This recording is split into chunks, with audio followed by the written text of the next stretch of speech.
عثمان غنی نے غیب کی خبر دی.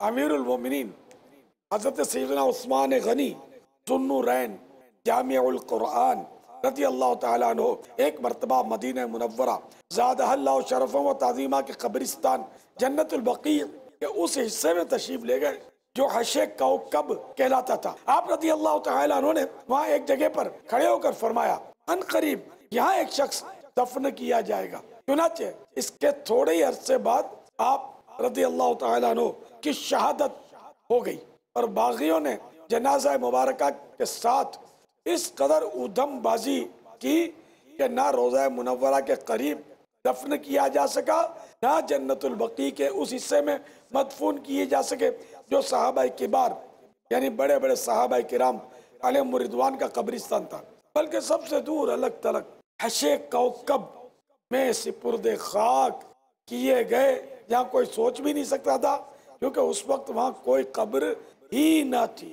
لیکن یہ پہلے خبر دے چکے تھے، اللہ کی عطا سے غیب جانتے تھے.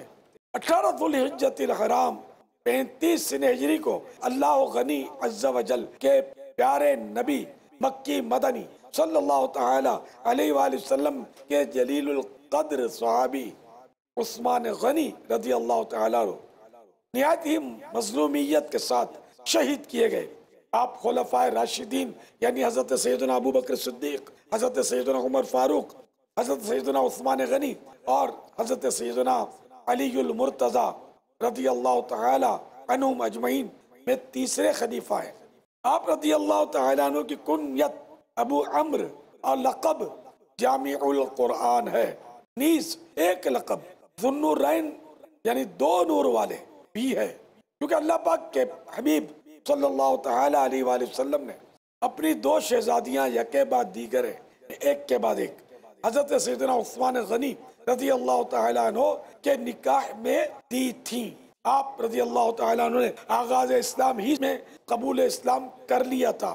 آپ رضی اللہ تعالی عنہ کو صاحب الہجرتین یعنی 2 ہجرتوں والے کہا جاتا ہے کیونکہ آپ رضی اللہ تعالیٰ عنہ نے پہلے حبشہ اور پھر مدینہ المنورہ کی طرف ہجرت فرمائی. اللہ رب العزت کی ان پر رحمت ہو اور ان کے صدقے ہماری بے حساب مغفرت ہو. صلو علی الحبیب صلی اللہ تعالی علی محمد. مدنی چینل دیکھتے رہیے.